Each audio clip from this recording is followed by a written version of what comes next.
It's now possible to buy the iPhone X without a carrier account. Hey guys, today I want to let you know it's now possible to order the iPhone X directly from Apple without having a carrier account. Now, this is a relatively new option. Up until last week, Apple required you to have a carrier account to order the iPhone X.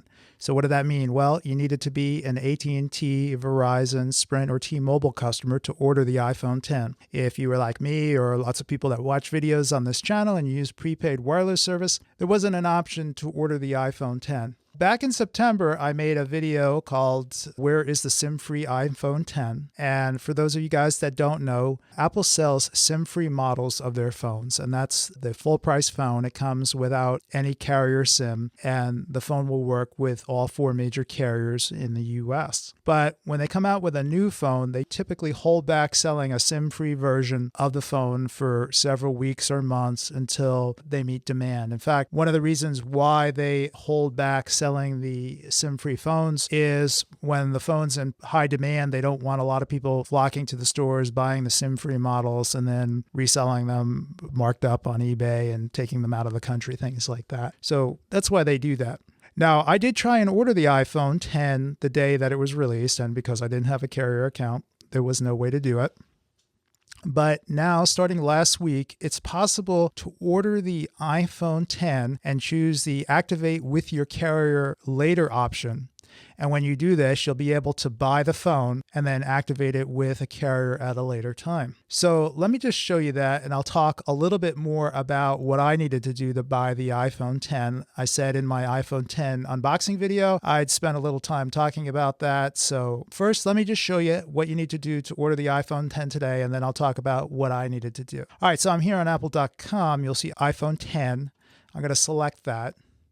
Now, it still shows the same 4 carrier options. There's no SIM-free model available here. But what's changed is one of the steps in this process. So you could pick one of these 4 carriers. If you look carefully on the site, they say that if you buy the full price version of one of these phones, it's going to be unlocked. And there's actually only 2 model phones. There's one model that will work with AT&T and T-Mobile, and then there's another model that's meant for Sprint and Verizon, but that model will work with all 4 carriers. And the reason for that is they have one model that only supports GSM and LTE, and then they have another model that supports GSM, CDMA, and LTE, and Sprint and Verizon still use CDMA technology on their network. So that's the difference there. In my previous videos, I've told you that when you buy the SIM-free model of the iPhone, it's typically the same model that they sell to Verizon customers. So let's try and order the Verizon model here.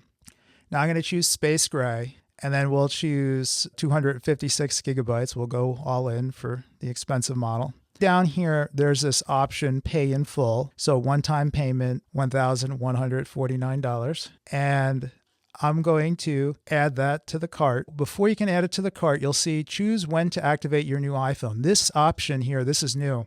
When I bought mine, this screen didn't exist. So the first option is prepare for carrier activation now. If you choose that option, you're going to need to enter in your wireless number, your billing zip code, and the last 4 digits of your social security number that are on file for your Verizon account. And it would be your AT&T, T-Mobile, or Sprint account if you had chose that version of the phone. What they do then is they check your account, then you can complete the order of the phone, and when you show up at the store, they can transfer your service to the new phone. Now, this other option is new, activate with your carrier later. And if you choose that, you're immediately able to add the phone to the cart, or the bag, I guess they call it, and you can check out. And at this point, you would just enter in your Apple ID and your password, and then you could order the phone.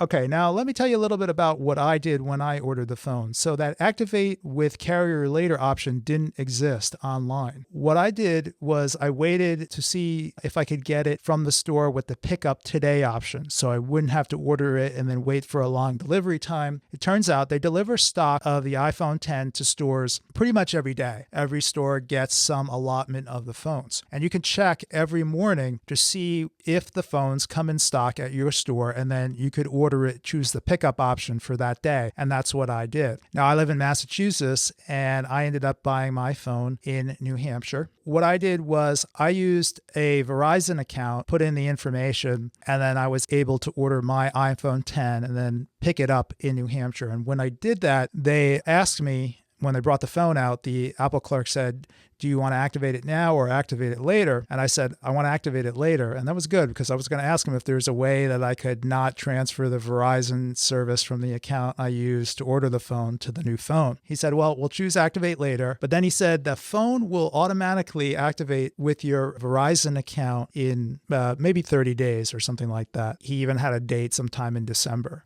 And he said if I didn't want the phone to automatically activate, I should contact Verizon and tell them I didn't want the phone to activate. So I did that. I went on and I spoke with Verizon support in online chat, gave them the information, and they told me that wasn't necessary. They said the phone would not activate unless I specifically called them to activate it. So we'll see if something happens and the phone on that Verizon account goes dead and the service is transferred to the new iPhone 10. But they checked it for me. And they said that I don't need to do anything. If I want to activate the phone on Verizon, just let them know and they'll take care of it. So that looks similar to this activate option here. This is pretty much what they asked me in store. Do you want a carrier activation now or carrier activation later? All right, now let me talk a little bit more about trying to order the iPhone. Let's go through this process again here. I'm going to say buy and I'll say select. Now I'm going to choose Sprint here. And again, we'll choose the space gray. Now you'll see down here, it says ships 2 to 3 weeks, pickup currently unavailable. And then you could see the availability in other stores. And this is what you would check to see if you could do a same day pickup. So you'll see it's showing that there are no phones available today at the 12 nearest stores. And they have some options here. You can change the zip code of the area where you want to pick up the phone. You can change the color or the storage. Let me try and see if we could find a 64 gigabyte model. Nope. Let's see if we can find a silver one. So there are definitely no phones available at any of the stores, but you would see available today here instead of currently unavailable in the list of stores.